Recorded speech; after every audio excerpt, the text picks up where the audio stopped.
Hello all, welcome to main point study. I hope आप सारे के सारे ठीक हो। तो आज हम करने वाले हैं कक्षा 12वीं की राजनीति विज्ञान की सेकंड बुक का चैप्टर नंबर 1, जिसका नाम है राष्ट्र निर्माण की चुनौतियां। और हम करने वाले जिसके मोस्ट इंपॉर्टेंट क्वेश्चन। आपको पता ही है, जब मैं मोस्ट इंपॉर्टेंट क्वेश्चन डालता हूं तो इसका सिंपल मतलब है कि पूरा का पूरा पेपर जो है मोस्ट इंपॉर्टेंट क्वेश्चन से ही आता है। ये मैंने आपको पिछले साल भी बात बता दी थी, मैच करवा दिया था पेपर। पिछले से पिछले साल 2023 का भी पेपर पूरा का पूरा मैच करवा दिया था मोस्ट इंपॉर्टेंट क्वेश्चन से। और ये बात उन बच्चों को वैसे बहुत अच्छे से पता है जो बच्चे क्लास 11 में मेरे से पढ़ते आ रहे हैं, उनको मतलब बहुत अच्छे से पता है कि पूरा पेपर मैंने क्लास 11 का भी मैच करवाया था और पिछले साल क्लास 12 का भी मैच करवाया था। ठीक है। और इसके अंदर मैं सारे के सारे पीवाईक्यूज और मोस्ट इंपॉर्टेंट क्वेश्चन ही डालता हूँ। ओके, इन पीडीएफ के अंदर। तो इनको छोड़ने की तो गलती बिल्कुल मत करना। और दूसरी बात यह है कि हमारा भरत खोरपाल वाला चैनल है, शाम को लाइव आ जाना। इस चैप्टर के एमसीक्यू वगैरह करेंगे, क्योंकि मैंने बोला था 80 आउट ऑफ 80 चाहिए मेरे को। एक मार्क्स भी इधर उधर नहीं होना चाहिए, तो इसलिए एमसीक्यू भी नहीं छूटनी चाहिए। और मैं हर दिन एक पेपर अपलोड कर रहा हूँ, इंग्लिश मीडियम वाले बच्चों के लिए भी और हिंदी मीडियम वाले बच्चों के लिए भी। उनको देखना बहुत ज़्यादा इंपॉर्टेंट है। ठीक है। वैसे तो सारे वही हैं, पिछले साल के पेपर करवाऊंगा, उसमें सारे के सारे पीवाई क्यूज हैं। तो अगर अपने मोस्ट इंपॉर्टेंट क्वेश्चन कर रखे हैं तो आपके लिए वो जो क्वेश्चन पेपर है वो हलवा होगा। बट हाँ, एमसीक्यू थोड़े से देखने पड़ेंगे उसके, ताकि हमें आदत हो जाए एमसीक्यू करने की, और वो जो पैसेज बेस और मैप वगैरह की। आ जाते हैं जी, बिना टाइम वेस्ट करे अपने क्वेश्चन पे आ जाते हैं। तो पहला क्वेश्चन जो ये है, लास्ट ईयर आया भी था वाला क्वेश्चन, कि स्वतंत्रता के समय। और ये मैं आपको बता दूं, पिछले साल की है पीडीएफ। ठीक है। इसके अंदर मैंने बहुत कम चीज़ें जो है वो ऐड करी है, थोड़ी बहुत आंसर को बड़ा किया है। ठीक है, मैं सही बताऊं आपको, थोड़े बहुत आंसर को मैंने बड़ा किया है, जो मेरे को लगा कि यार ये वाला क्वेश्चन 6 नंबर में आ सकता है, 2-3 लाइनें और लिखनी पड़ेगी मेरे को, है ना। तो ये बस किया है, बाकी वही है। ओके। तो पहला ही क्वेश्चन जो है वो आपके एग्जाम में आ रखा था। ओके, जैसे मैं दिखा देता हूँ, ये 2024 का पेपर है। अगर आप नीचे की तरफ चेक करोगे तो उसमें ये वाला क्वेश्चन जो है वो आ रखा है, मैं आपको दिखा देता हूँ पहले। ठीक है, 6 नंबर में ही आ रखा है वो क्वेश्चन। ये ला जी, स्वतंत्रता के समय 3 प्रमुख चुनौतियां बताओ। ओके। चलो, मैं ये लास्ट टाइम है जब मैंने पेपर दिखाया, मैं सीधा करवाना शुरू करता हूँ। तो भारत जब आज़ाद हुआ था ना, तो भारत के सामने तीन बहुत महत्वपूर्ण चुनौती आई थी, बहुत मुश्किल चुनौती आई थी, जिसका हमने सामना करना पड़ा था। एक बात और यार, बच्चे मेरे से पूछते हैं कि सर ये जो आपने आंसर लिखा है, जो आप समझा रहे हो वो लिखें, जो ये सामने लिखा हुआ है वो लिखे। जो सामने लिखा हुआ है ना वो लिखो। ठीक है। मैं यहाँ पर समझाने के लिए आपको बता रहा हूँ, बट आपको यही लिखना है, क्योंकि हमको 6 में से 6 मार्क्स चाहिए। बच्चे ये पूछते हैं कि सर जब बना बना के लिख सकते हो, बिल्कुल लिख सकते हो बना बना के, मेरे को कोई दिक्कत नहीं है। बस बात यह है कि बना बनाने के चक्कर में आंसर अलग मत लिख देना बस। ठीक है। पीडीएफ बनाई ही इसलिए जाती है ताकि आपको कोई आंसर ढूंढने में या आंसर सोचने में डिफिकल्टी ना हो। और पीडीएफ का लिंक आपको नीचे डिस्क्रिप्शन में मिल जाएगा। टाइम वेस्ट करे बिना शुरू करते हैं। तो स्वतंत्रता के समय भारत के समक्ष जो आई तीन महत्वपूर्ण जो चुनौतियां थी वो कौन कौन सी थी। पहली बात तो ये है कि भारत की अखंडता को बनाए रखना, ये सबसे बड़ी चुनौती थी। क्यों? क्योंकि भारत जब आज़ाद हुआ था ना, तो आपको पता है कि भारत के अंदर बहुत सारी विविधताएं उस समय भी थी, है ना। एक महादेश के बराबर था। बराबर है आकार में भी और विविधता में भी। अलग अलग धर्म, अलग अलग जाति, अलग अलग संस्कृति, अलग अलग समुदाय के लोग यहाँ पर रहते हैं। और बहुत सारे लोगों का ये मानना था कि जो इतनी विविधता वाला देश है ना, बहुत ज़्यादा टाइम तक जो है वो एकजुट नहीं रह सकता। तो सबसे पहली और सबसे बड़ी चुनौती हमारे लिए यही थी कि भारत को अखंड बनाए रखना है, भारत को एकजुट बनाए रखना है। और आज देखो हम कामयाब भी हुए। जो 1947 में था इंडिया, वही आज है हमारे पास। जबकि पाकिस्तान तो टूट गया, बांग्लादेश बन गया, है ना। दूसरी सबसे बड़ी चुनौती थी कि लोकतंत्र की स्थापना वगैरह करना। ठीक है। और लोकतंत्र को ही चलाते रहना, जैसे कि भारत के अंदर जो है वो संसदीय शासन को अपनाना। और ऐसा संसदीय शासन जो कि लोकतंत्र पे आधारित हो। ठीक है। ऐसा संसदीय शासन स्थापित करना जो लोकतंत्र पे आधारित हो, ये दूसरी बहुत बड़ी चुनौती थी। क्योंकि जब भारत आज़ाद हुआ था ना, तो बहुत सारे लोगों को लग रहा था कि भारत के अंदर अस्थिरता है अभी और लोकतंत्र जो है वो कायम नहीं हो पाएगा। बट इस चुनौती का सामना हमने किया और बहुत प्यार से हमने लोकतंत्र स्थापित किया, और आज भी लोकतंत्र चल रहा है। जबकि पाकिस्तान के अंदर ऐसा नहीं है, वहां पर बहुत टाइम तक सैन्य शासन वगैरह रहा था। मैं एग्जाम्पल लेके इसलिए बता रहा हूँ क्योंकि 1947 में हम आज़ाद हुए थे तो पाकिस्तान क्रिएट भी हुआ था, तो इसलिए। ओके। और साथ में जो है वो मौलिक अधिकार वगैरह भी दिए जाएंगे, और मतदाता का अधिकार, मतदान का अधिकार, ये सारी की सारी चीज़ें जो है वो हमने दी है, मतलब लोकतंत्र की स्थापना वगैरह करी है। ये दूसरी चुनौती थी और इसका भी हमने बहुत अच्छे से सामना किया।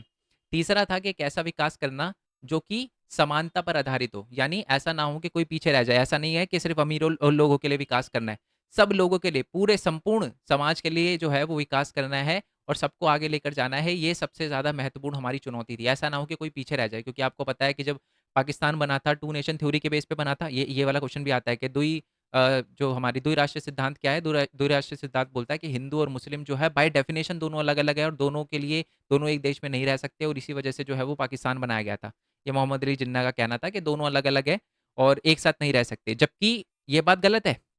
क्यों? क्योंकि पाकिस्तान, ईस्ट पाकिस्तान और वेस्ट पाकिस्तान में तो दोनों सारे के सारे मुसलमान थे, फिर भी उन्होंने अलग देश बना लिया। तो इसका कोई सेंस नहीं बनता। बट सेंस अगर बनता तो फिर हम मोहम्मद अली जिन्ना को मतलब समझदार नहीं बोल देते क्या? तो वो समझदार तो था नहीं, तो जो भी है।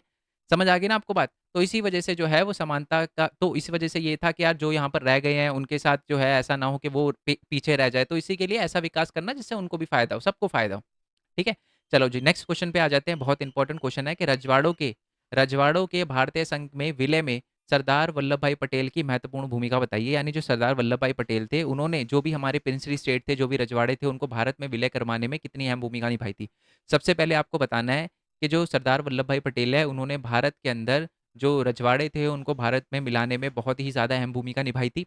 और उसके बाद आपको ये सारी की सारी चीज़ें लिखनी है कि सरदार वल्लभ भाई पटेल जो थे वो अंतरिम सरकार के हमारे उप प्रधानमंत्री भी थे और गृह मंत्री भी थे। ठीक है? और इन्होंने ही क्या किया था, सबसे अहम भूमिका निभाई थी और रजवाड़ों को भारतीय संघ में मिलाने की जो है वो पूरी की पूरी कोशिश वगैरह करी थी और उनको राजी वगैरह करवाया था। ये काम हमें आज तो आसान लग सकता है, बट उस समय एक बहुत ही जटिल काम था। क्यों? क्योंकि उस समय की अगर हम बात करें, उड़ीसा के अंदर जो कि छोटा सा राज्य है, उसके अंदर 26 और छत्तीसगढ़ के अंदर 15 छोटे-छोटे रजवाड़े थे, और सौराष्ट्र की बात करें जिसमें महाराष्ट्र और ये अपना गुजरात वाला एरिया आता है, वहाँ पर 14 बड़े और 119 छोटे रजवाड़े थे। तो उनको मिलाने में बहुत ही अहम भूमिका निभाई थी सरदार वल्लभ भाई पटेल ने। और इस वजह से उन्हें लौह पुरुष कहा जाता है इंडिया का, और इसी वजह से, इनके योगदान की वजह से पूरी दुनिया का सबसे बड़ा स्टैचू गुजरात के अंदर सरदार वल्लभ भाई पटेल का ही लगाया गया है। Statue of unity, statue of unity है ना? हाँ, यूनिटी का जो स्टैचू लगाया गया, स्टैचू ऑफ यूनिटी है ना? यूनिटी स्टैचू, या मैंने शायद यूनिटी ऑफ स्टैचू ही है, स्टैचू ऑफ यूनिटी है। ठीक है? चलो जी, क्लियर हो गई ये बात आपको? नेक्स्ट वाले पे आते हैं कि राज्य पुनर्गठन आयोग क्या है। बहुत इंपॉर्टेंट क्वेश्चन है ये। ठीक है? राज्य पुनर्गठन आयोग क्या है? अब इससे रिलेटेड मैं आपको 2-3 चीज़ें बताऊँगा, एमसीक्यू में भी आ सकती है, वो ध्यान से सुनना। 1920 के अंदर है ना, कांग्रेस का है ना एक अधिवेशन हुआ था, कहाँ पूरा हुआ था? नागपुर में। सुनना मेरी बात पूरी, एमसीक्यू में आ सकता है। नागपुर के अंदर है ना, जो कांग्रेस के बड़े-बड़े नेता थे ना, उन्होंने छोटे-छोटे नेताओं को बुलाया और उन्होंने बोला कि है ना, आप है ना हमारे लिए आज़ादी की लड़ाई में आप लड़ो हमारे साथ, हम जो है वो ब्रिटिश से आज़ादी लेंगे। तो छोटे-छोटे नेताओं ने पूछा कि जब हम आज़ाद हो जाएँगे तो क्या आप हमारी एक डिमांड पूरी करोगे? तो बड़े-बड़े नेताओं ने कांग्रेस के बोला बिल्कुल करेंगे, बोलो क्या डिमांड है? कहते जिस दिन जो हम आज़ाद होंगे ना, उस दिन है ना आप हमें लैंग्वेज के बेसिस पे स्टेट बना के देना, भाषा के आधार पे हमारा स्टेट बना के देना, क्योंकि अभी ब्रिटिश है और ब्रिटिश ने जो है वो पूरा गुजरात, महाराष्ट्र पूरा जो है वो एक ही स्वराष्ट्र वगैरह बना रखा है। आप जो है हमें भाषा के आधार पे महाराष्ट्र, बंगाल, पंजाब, हरियाणा, यूपी ये सारे देना आप हमें। कांग्रेस के पास और कोई चारा नहीं था, उन्होंने बोला बिल्कुल देंगे। बट फिर 1947 जो है 15 अगस्त को हम आज़ाद हो जाते हैं, और जो है जब पूछा जाता है कि हाँ भाई आज़ाद हो गए हम, हमने बहुत बड़ा सपोर्ट करा था, सारे छोटे-छोटे नेता आ जाते हैं और बोलते हैं कि जी हमको लैंग्वेज के बेस पे स्टेट बना के दो, और कांग्रेस की बड़ी लीडरशिप साफ मना कर देती है। कह देती है देखो, हम अभी-अभी आज़ाद हुए हैं, और अगर हम मान लो हमने आपको अलग राज्य बना के दे दिया, अब तो पता चले अलग देश ही बना लो अपना। तो इसकी वजह से उन्हें लगा कि ये अभी बढ़िया आइडिया नहीं है। उसके बाद क्या होता है, कांग्रेस के ही एक नेता जो कि आंध्र प्रदेश से थे, उन्होंने एक विशाल आंध्रा करके मूवमेंट चलाया और उन्होंने बोला कि है ना, मेरे को एक अलग स्टेट दो जिसका नाम होगा आंध्र प्रदेश, जहाँ पर तेलुगु लैंग्वेज वगैरह चलेगी। कांग्रेस ने मना कर दिया। वो 54 दिन तक अनशन पे बैठे और उनकी डेथ हो गई, और उसके बाद तो इतने दंगे हुए। और इसी वजह से जो हमारे क्या नाम है, हमारे जवाहरलाल नेहरू थे, उन्होंने बोला कि ठीक है मैं लैंग्वेज के बेसिस पे स्टेट बना रहा हूँ आंध्र प्रदेश, और मैप में ये वाला क्वेश्चन भी आता है कि लैंग्वेज के बेसिस पे सबसे पहला स्टेट कौन सा बना? आंध्र प्रदेश। उसके बाद फिर बाकी स्टेट भी आ गए कि भाई आपने आंध्र प्रदेश बना दिया, बनाओ जी महाराष्ट्र बनाओ, जी मेरा गुजरात बनाओ, मेरा बंगाल बनाओ, मेरा ये बनाओ वो बनाओ, सारे आ गए। तो फिर जवाहरलाल नेहरू को लगा कि यार ये तो दिक्कत हो गई, क्योंकि अगर ऐसे कर दिया तो क्या पता मेरे से गलती हो जाए और मैं स्टेट बना दूँ, पता चले वो अलग हो जाए। तो इसलिए उन्होंने बोला कि ठीक है, आप टेंशन मत लो। उन्होंने क्या किया, 1953 में एक है ना उच्च न्यायालय की एक न्यायाधीश को, जिनका नाम था फैजल अली, उनकी अध्यक्षता में है ना एक राज्य पुनर्गठन आयोग बनाया। और उस आयोग को बोला कि देखो आपके पास है ना 3 साल है ना, उस कमीशन को बनाया, फजल अली उसके लीडर थे। और उनको बोला कि आपके पास 3 साल है, 3 साल तक जो आपको करना है वो करो, जितनी आपको रिपोर्ट बनानी है रिपोर्ट बनाओ, बट 3 साल बाद हमको आप हमको ये बताना कि हमें लैंग्वेज के बेसिस पे स्टेट बनाना चाहिए या नहीं बनाना चाहिए। इसका इसका काम लैंग्वेज के बेसिस पे स्टेट बनाना नहीं था। बच्चे ये गलती कर देते हैं। राज्य पुनर्गठन आयोग का काम सिर्फ चेक करना था, रिपोर्ट बना के ये बताना था कि लैंग्वेज के बेसिस पे स्टेट बनना चाहिए या नहीं बनना चाहिए। ठीक है? तो उसके बाद क्या हुआ कि 3 साल बाद 56 में उन्होंने अपनी रिपोर्ट, पहले तो 55 में जो है वो तैयार कर ली थी, प्रस्तुत कर ली थी, और एक अधिनियम पास हुआ है 56 में, जहाँ पर बोला जाता है कि हाँ लैंग्वेज के बेसिस पे स्टेट बना दिया जाना चाहिए। जो बोली बोली जाती है उसी के आधार पर जो है राज्यों का सीमांकन करना चाहिए, और इसी के बेस पे 14 राज्य और 6 यूनियन टेरिटरी, जिसको संघ शासित प्रदेश कहते हैं, केंद्र शासित प्रदेश कहते हैं, वो जो है वो बनाए गए। केवल 3 केंद्र शासित प्रदेशों को छोड़कर, अंडमान निकोबार, दिल्ली और मणिपुर को छोड़कर, बाकी जो भी छोटे-छोटे केंद्र शासित प्रदेश थे उनको नज़दीकी राज्य में मिला दिया गया। तो ये आयोग की प्रमुख सिफारिशें थी। याद रखना, इंपॉर्टेंट क्वेश्चन है। वैसे ये बोलने की ज़रूरत नहीं है, इस पीडीएफ में सारे इंपॉर्टेंट क्वेश्चन हैं। अच्छा, अब है ना रजवाड़े जो हैं वो भारत के अंदर जब मिलने वाले थे, तो है ना उसको है ना मैं आपको बता दूँ कि गवर्नमेंट ऑफ इंडिया एक्ट 1935 है ना, भारत सरकार अधिनियम 1935 के अंदर है ना एक एग्रीमेंट आया था। पहले सुन लो मेरी बात क्योंकि समझना इंपॉर्टेंट है, लिख तो दोगे। बेसिकली रजवाड़ों को है ना जब 1947 में इंडिया आज़ाद हुआ था ना, तो रजवाड़ों को बोला गया था, ब्रिटिश ने रजवाड़ों को बोला था कि देखो आप अगर इंडिया में मिलना चाहते हो ना, तो इंडिया के सहमति पत्र पे साइन कर देना। आप पाकिस्तान में मिलना चाहते हो तो पाकिस्तान के सहमति पत्र पे साइन कर देना। और अगर आप दोनों में से किसी को नहीं बनना चाहते, अलग देश बनाना चाहते हो, तो किसी पे साइन मत करना। ठीक है? तो इस पत्र को कहा गया था सहमति पत्र, जिस पे साइन करके इंडिया में मिल सकते हो, आप पाकिस्तान में मिल सकते हो। अब ये जो एक्सेशन ऑफ इंस्ट्रूमेंट है, या जिसको हम सहमति पत्र हिंदी में बोलते हैं, एक्सेशन ऑफ इंस्ट्रूमेंट भी आ सकता है, दोनों सेम ही बात है। ठीक है? एक्सेशन ऑफ इंस्ट्रूमेंट इंग्लिश में है और उसको सहमति पत्र कहते हैं। ये क्या था? एक कानूनी दस्तावेज था ये, जिसे पहली बार जो है वो भारतीय सरकार अधिनियम 1935 में लाया गया था और इसका प्रयोग हमने 1947 में किया था। इसमें जो जो ब्रिटिश सर्वोच्च जो हमारी सर्वोच्चता के तहत है ना रियासतें जो थी, राजवाड़े जो भी थे हमारे, उनको प्रत्येक शासक को भारत या पाकिस्तान के विभाजन द्वारा बनाए गए नए उपनिवेशों में से एक में शामिल होने में सक्षम बनाया जा सके। मतलब ये किया गया था कि अगर आप सहमति पत्र पे किसी में भी से पाकिस्तान के सहमति पत्र पे साइन करोगे तो पाकिस्तान के हो जाओगे और इंडिया में करोगे तो इंडिया के हो जाओगे। ठीक है? और इसमें 3 जो है वो मेन बातें बोली गई थी। 3 मेन बातें यानी रजवाड़े अगर साइन कर देंगे तो उस एरिया का जो पूरा का पूरा है रक्षा है, विदेशी मामले और संचार जो है वो उस एरिया उस देश पे चला जाएगा जिसकी सहमति पत्र पे साइन किया। जैसे इंडिया के सहमति पत्र पे साइन किया है, मान लो मैं एक राजा हूँ, मैंने इंडिया के सहमति पत्र पे साइन किया था, तो मेरे जो एरिया का रक्षा है, विदेशी मामले और संचार जो है भारत सरकार देखेगी। ठीक है? मैक्सिमम रजवाड़ों ने इंडिपेंडेंस से पहले, आज़ादी से पहले ही जो है विलय कर लिया था और साइन कर दिया था सहमति पत्र पे। कुछ रजवाड़े थे जिन्होंने आज़ादी के बाद साइन किया था, वो तो करना भी नहीं चाहते थे, जैसे कि हैदराबाद। हैदराबाद से रिलेटेड मैंने इसी चैनल पे एक शॉर्ट्स डाली है, वो ज़रूर देखना। हैदराबाद के बारे में हैदराबाद ने और एक और दूसरा हमारा राज्य था जिसका नाम था क्या? मणिपुर। ठीक है? पहले हैदराबाद के बारे में सुन लेते हैं कि हैदराबाद क्या था, मोस्ट इंपॉर्टेंट क्वेश्चन है, हैदराबाद मणिपुर से एक क्वेश्चन पक्का आता है। या तो हैदराबाद, मणिपुर, और या देखो पीडीएफ में सारे इंपॉर्टेंट है यार। फिर से मेरी गलती हो गई, नहीं बोलना चाहिए मेरे को, पीडीएफ के अंदर जो भी क्वेश्चन है सारे इंपॉर्टेंट है। ठीक है? बट मेरी आदत है ना बार-बार बोलने की, तो इस वजह से। तो हैदराबाद की अगर रियासत की बात करें तो बहुत ही बड़ी रियासत थी। उस टाइम अगर बात करें तो ये चारों तरफ से हिंदुस्तान से घिरी हुई थी। मैं आपको मैप में दिखा दूँ क्या एक बार? मैं आपको थोड़ा मैप में दिखा देता हूँ क्योंकि सारी चीज़ें कवर क्लियर करवाना भी इंपॉर्टेंट है। नहीं, नहीं यहाँ नहीं है। 1 सेकंड दिखाता हूँ जी मैं वो। ये रहा जी। ये है जी हैदराबाद। बीच में दिख रहा है आपको हैदराबाद? चारों तरफ से जो है वो इंडिया से घिरा हुआ है। ये जो ऑरेंज-ऑरेंज दिख रहा है ना, ये सारा का सारा इंडिया है। तो इंडिया से जो है वो पूरी तरीके से चारों तरफ से घिरा हुआ था हमारा। और उस टाइम में ना हैदराबाद के अंदर जो है, हैदराबाद की जो हमारी वो थी रियासत थी, उसमें महाराष्ट्र का कुछ हिस्सा, कर्नाटका का कुछ हिस्सा और आंध्र प्रदेश के भी हिस्से वगैरह शामिल थे। और इसका जो शासक था ना, जो इसका राजा होता था हैदराबाद का, उसको बोला जाता था निज़ाम। और ये तो निज़ाम एक पोस्ट थी। राजा का नाम क्या था? मीर उस्मान अली खान राजा का नाम था और वो पूरी दुनिया का रिचेस्ट पर्सन था। मैं आपको बता दूँ 1937 की बात है, उसे वर्ल्ड का रिचेस्ट पर्सन घोषित किया गया था। चेक कर लेना, शॉर्ट्स डाली है मैंने। टाइम मैगज़ीन ने कवर पेज पे फ़ोटो लगाई थी इसकी। फिर निज़ाम क्या चाहता था? निज़ाम चाहता था कि हैदराबाद की रियासत को आज़ाद रियासत का दर्जा दिया जाए। कुछ लोग बोलते हैं कि वो पाकिस्तान में भी मिलना चाहता था।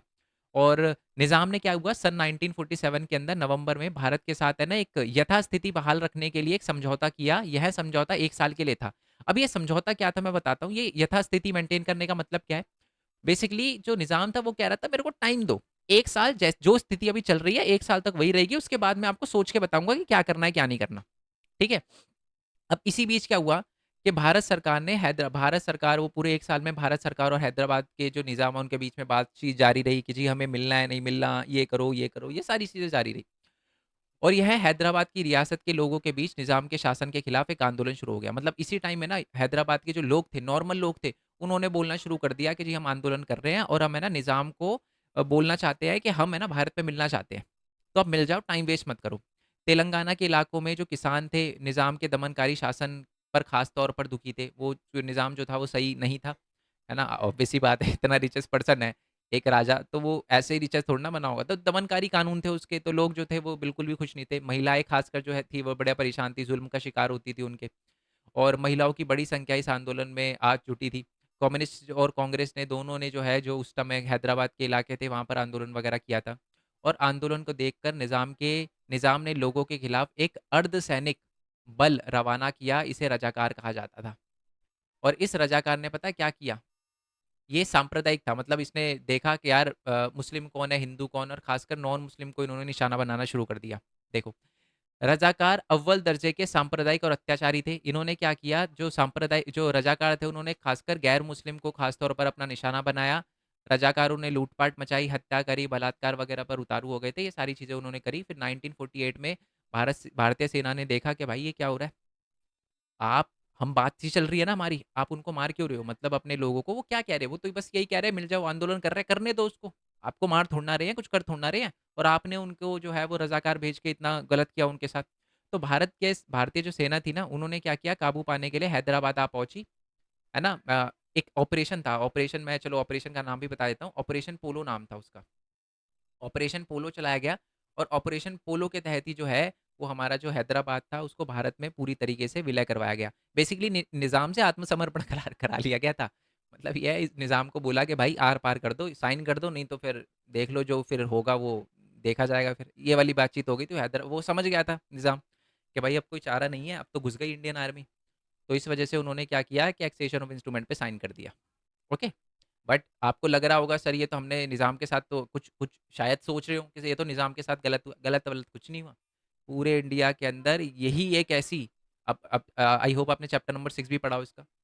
प्रीवी पर्स दिया जाता था इनको, भत्ता दिया जाता था, और कितने पैसे दिए जाते थे आप सोच भी नहीं सकते, हर साल मिलते थे इसको। तो ऐसा कुछ नहीं है कि गलत किया इसके साथ, बल्कि इसने गलत किया, दिखाया भी, मैंने बताया आपको। भारत के विभाजन की प्रक्रिया के किन्हीं 4 समस्या का संक्षेप में वर्णन कीजिए। विभाजन की समस्या, विभाजन में क्या समस्या वगैरह आई वो आपको बताना है। तो जब भारत का विभाजन हुआ और पाकिस्तान क्रिएट हुआ, तो उसमें 4 बहुत बड़ी समस्या आई। पहली बात तो ये है कि ना जो ब्रिटिश इंडिया है, ठीक है, उसके अंदर ये पहली समस्या ये आई कि ब्रिटिश इंडिया के अंदर एक ऐसा इलाका, एक ऐसी कंट्री बनाई जाएगी जिसका नाम था पाकिस्तान, और वो उस जगह पर बनाई जाएगी जहाँ पर मुस्लिम बहुसंख्यक है। अब इसमें सबसे बड़ी दिक्कत ये थी कि मुस्लिम जो है वो एक जगह बहुसंख्यक नहीं थे, दो एरिया में, एक तो पंजाब की साइड में और एक बंगाल की साइड में जो है वो मुस्लिम की ज़्यादा पॉपुलेशन थी। तो इस चीज़ का ये समस्या थी कि यार फिर कैसे बनाएंगे हम पाकिस्तान। तो इसका सॉल्यूशन पता कैसे बनाया गया, दो पाकिस्तान बना के, एक ईस्ट पाकिस्तान, पूर्वी पाकिस्तान जिसको आज हम बांग्लादेश कहते हैं, जो बाद में अलग हो गया पाकिस्तान से, और एक पश्चिमी पाकिस्तान, ठीक है। दूसरी बात यह थी कि मुस्लिम बहुल इलाके में पाकिस्तान और बहुत सारे ऐसे लोग थे। पहली प्रॉब्लम तो ये थी, और उसका सॉल्यूशन भी निकाल लिया गया। पहली प्रॉब्लम क्या थी कि एक इलाका ऐसा नहीं था जहां पर मुस्लिम ज़्यादा रहते थे, दो थे, तो इसलिए दो पाकिस्तान बना लिए गए। तो ये प्रॉब्लम का सॉल्यूशन भी कर दिया। दूसरी प्रॉब्लम ये थी कि ऐसा नहीं है कि हर जो मुस्लिम है वो जाना चाहता था या पाकिस्तान बनाना चाहता था। एक पर्सन था जिनका नाम था खान अब्दुल गफ्फार खान। उनको सीमांत गांधी बोला बोला जाता था, और वो कहते थे कि नहीं जी, मैं नहीं चाहता पाकिस्तान वगैरह बने, और वो पाकिस्तान बनाने के खिलाफ थे। बट इनकी बात इग्नोर कर दी गई और इनको तो जेल में भी डाल दिया गया था। और जो खान अब्दुल गफ्फार खान है, ये एक ऐसे इंडियन है, तो ऐसे पाकिस्तानी है, और शायद पहले और आखिरी पाकिस्तानी होंगे जिनको भारतीय रत्न मिला है। ठीक है, भारत रत्न दिया गया है उनको। तीसरी समस्या बहुत ज़्यादा विकट थी। तीसरी समस्या विकट क्या थी कि वो थी जी हमारे किसकी, वो क्या कहते हैं उसको, अल्पसंख्यक की सबसे बड़ी प्रॉब्लम थी। चलो, अल्पसंख्यक की ये वाली चौथी प्रॉब्लम है, अल्पसंख्यक वाली, वो पहले बताता हूँ, फिर तीसरे पे आएंगे। इस समस्या से जुड़ी एक चौथी विभाजन में जो अबूझ कठिनाई थी वो थी अल्पसंख्यकों की थी। ठीक है, अब देखो 100% पॉपुलेशन का ट्रांसफर तो आप नहीं कर सकते, सारे के सारे मुस्लिम को पाकिस्तान में भेजना इम्पॉसिबल था, सारे के सारे हिंदू को या नॉन नॉन मुस्लिम को सारे के सारे इंडिया लाना जो है वो इम्पॉसिबल था, है ना। तो तीसरी प्रॉब्लम थी कि जो माइनॉरिटी है उसको कैसे करना है। तो यही बोला गया, जो गांधी जी थे और जो मोहम्मद अली जिन्ना थे, उन्होंने बोला कि आपको कहीं जाने की ज़रूरत नहीं, यहीं पर रहो। बट फिर समझ रहे हो ना, तो ये सारी की सारी चीज़ें हुई। तो बंगाल की मतलब अल्पसंख्यकों को तो आपको पता ही है, दो जो उस तरफ रह गए थे, जो हिंदू रह गए थे उस तरफ, उनको बहुत मारा गया, जो यहाँ मुस्लिम रह गए थे उनको बहुत मारा गया। दोनों तरफ जो है वो खून खराबा हुआ, बहुत ज़्यादा खून खराबा हुआ। ओके। चलो जी, आई होप ये तीसरी प्रॉब्लम थी, और इसका तो सॉल्यूशन निकला ही नहीं, अल्पसंख्यकों की तो बहुत बुरी हालत हुई। अब ये तीसरी प्रॉब्लम पे आ जाते हैं। तीसरी प्रॉब्लम ये थी कि बात ऐसी थी कि जो हमारे जो क्या कहते हैं, जो वो था ना सीमा, ये तो बोला क्या कि पाकिस्तान बनाया जाएगा, ईस्ट पाकिस्तान वेस्ट पाकिस्तान दो। बट 1947 15 अगस्त तक भी ये कंफर्म नहीं था कि कौन सा गांव पाकिस्तान में आएगा और कौन सा गांव इंडिया में आएगा। ठीक है, और आपको पता है ईस्ट पाकिस्तान और वेस्ट पाकिस्तान का जो बॉर्डर है वो हमारे पंजाब वाले इलाके से लगता है और वेस्ट बंगाल वाले इलाके से लगता है, और यही दो इलाके थे जहां पर कंफर्म ही नहीं था कि ये गांव इंडिया में आ रहा है या पाकिस्तान में आ रहा है। तो जिस गांव में ज़्यादा पॉपुलेशन जिस कम्युनिटी की थी उसने दूसरी कम्युनिटी को मारना शुरू कर दिया। तो इसका भी कभी फैसला नहीं हो पाया, और ये प्रॉब्लम का सॉल्यूशन, इस विभाजन में आई जो समस्या है इसका समाधान कभी नहीं निकाला गया, और फिर ही दंगे हुए। तो ये सारे के सारे 4 पॉइंट था, ये बहुत अच्छे से आपको क्लियर हो गए हो। ठीक है। दूसरी बात है, कुछ बच्चे कहते हैं कि सर पीडीएफ वगैरह, पीडीएफ देखो, अगर आप पीडीएफ से मतलब जो मैंने पीडीएफ वगैरह नीचे डिस्क्रिप्शन में दे रखी है, अगर आपको डाउनलोड करने में प्रॉब्लम है ना, तो आप स्क्रीनशॉट भी ले सकते हो, मेरे को कोई दिक्कत नहीं है। और बट ये है कि इसकी क्लिप नहीं कटनी चाहिए। क्लिप मतलब ये है कि आप मेरी शॉर्ट काट के जो है वो कहीं भेज दो।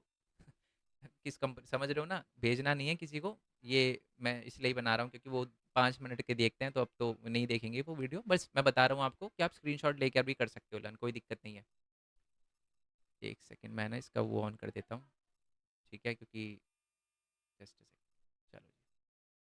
ओके, नेक्स्ट है कि विभाजन में किन्हीं 4 प्रमुख परिणामों का विश्लेषण कीजिए। बड़ा ईज़ी क्वेश्चन है और बहुत बार पूछा जा गया है कि जब विभाजन हुआ था तो उसके मतलब क्या-क्या चीज़ें जो है, मतलब विभाजन होने के बाद क्या-क्या परिणाम निकले? वही है, खून खराबा हुआ, बड़े पैमाने पर आबादी एक दूसरी तरफ जाने के लिए मजबूर हो गई, ठीक है? आपको एक बात बताता हूँ यार, पता नहीं आपको सुन के ये बात कैसी लगेगी। 1947 से पहले जो मेरी फैमिली है, मेरे दादाजी जो थे वो पाकिस्तान में रहा करते थे। इलाका है पाकिस्तान के सिंध में, टुंडा आदम करके ऐसे ही कुछ इलाका है, मेरे को ऐसा सच बिल्कुल बहुत ज़्यादा क्लियरिटी नहीं है। तो बताते हैं कि जी कैसे-कैसे हमें आना पड़ा, बहुत छोड़ के सब कुछ, है ना?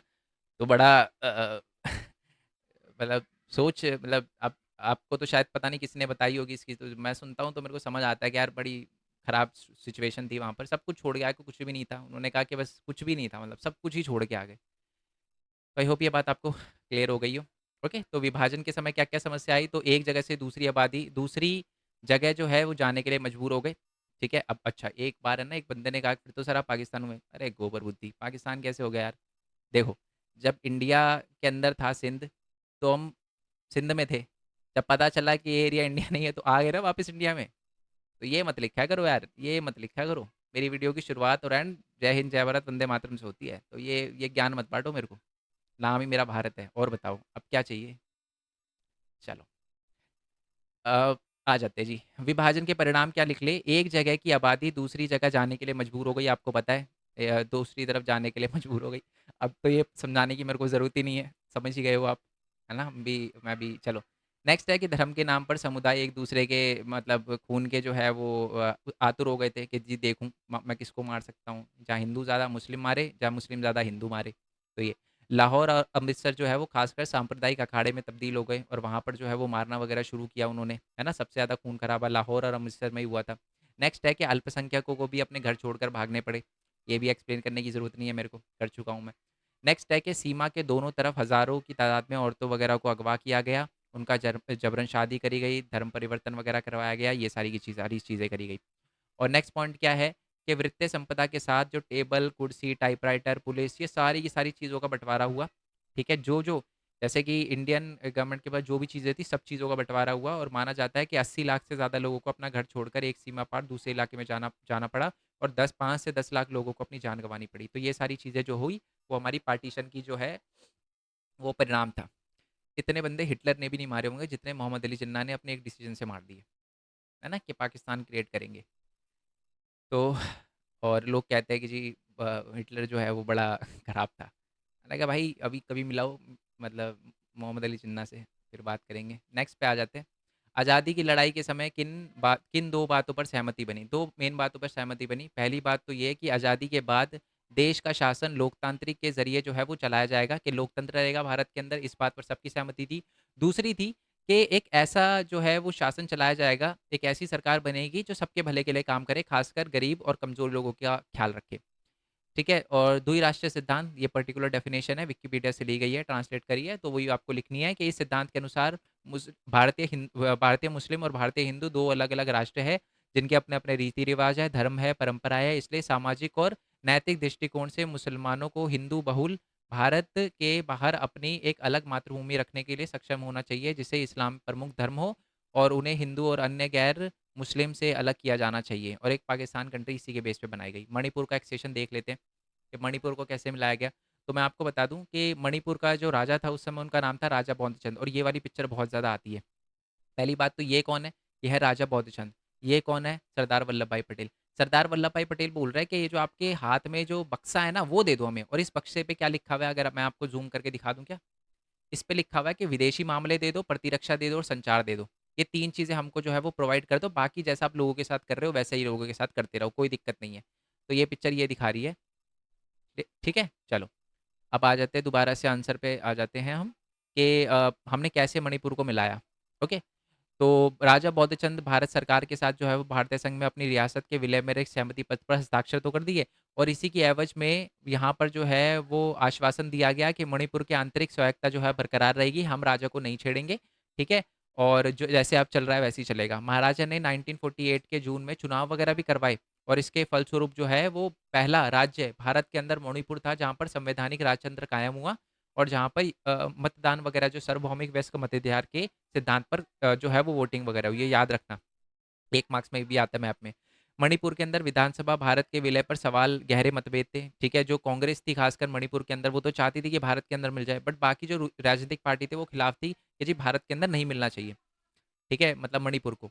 मणिपुर की निर्वाचित जो विधानसभा है से परामर्श किए बगैर भारत के महाराजा पे दबाव डाला गया कि आप भारतीय संघ में शामिल हो जाओ और हस्ताक्षर वगैरह कर दो।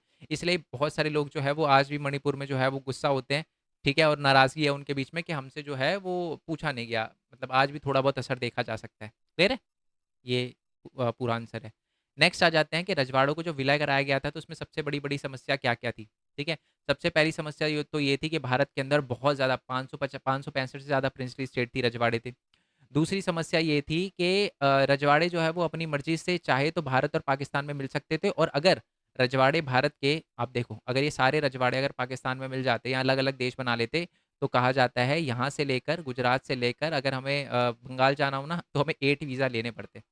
ठीक है? तो भारत जो है वो अखंड नहीं रह पाता और अस्तित्व जो है वो खतरे में आ जाता। नेक्स्ट है कि और तेवर दिखना शुरू भी हो गए थे। आपको पता है त्रावणकोर का राजा तो हैदराबाद इन्होंने तो मना भी कर दिया था। तो ये बहुत बड़ी समस्या वगैरह में सामने आई थी, और अधिकतर रजवाड़े जो है वो अलोकतांत्रिक रीति से चलते थे। तो ये भी जो है वो बड़ी समस्या थी। तो ये सारी समस्या जो है वो रजवाड़ों को मिलाने में आई थी। ये बहुत बढ़िया क्वेश्चन है, और ये वैल्यू बेस्ड क्वेश्चन जैसा आता है और पता नहीं चलता इसमें आंसर क्या लिखना है। क्वेश्चन क्या है? देसी रियासतों पर जब हमने एक क्वेश्चन घुमा के भी आ सकता है। क्वेश्चन क्या आ सकता है सुनना। जब हमने देसी रियासतों को मिलाया तो देसी रियासतों से जब हमने चर्चा वगैरह करी तो हमें हमारे सामने 3 मेन मुख्य बातें सामने आती है, और वो 3 बातें कौन-कौन सी थी? पहली बात तो ये थी कि अधिक रजवाड़ों के जो लोग थे वो भारत में मिलना चाहते थे। जब हमने रजवाड़ों से बात करी, है ना, साइन वगैरह करवाए, तो ये तो हमें क्लियर हो गया। तो मैक्सिमम लोग जो थे वो रजवाड़ों से अलग भारत के अंदर मिलना चाहते थे। दूसरी बात हमें ये समझ आई कि भारत सरकार ने भी बहुत ही लचीला रुख अपनाया, है ना? अगर उन्हें लगा कि हाँ, कुछ एरिया में स्वायत्तता देनी चाहिए तो हमने दे दी। जैसे कि जम्मू कश्मीर के अंदर उस समय के जो राजा थे, क्या नाम था उनका? हरि सिंह।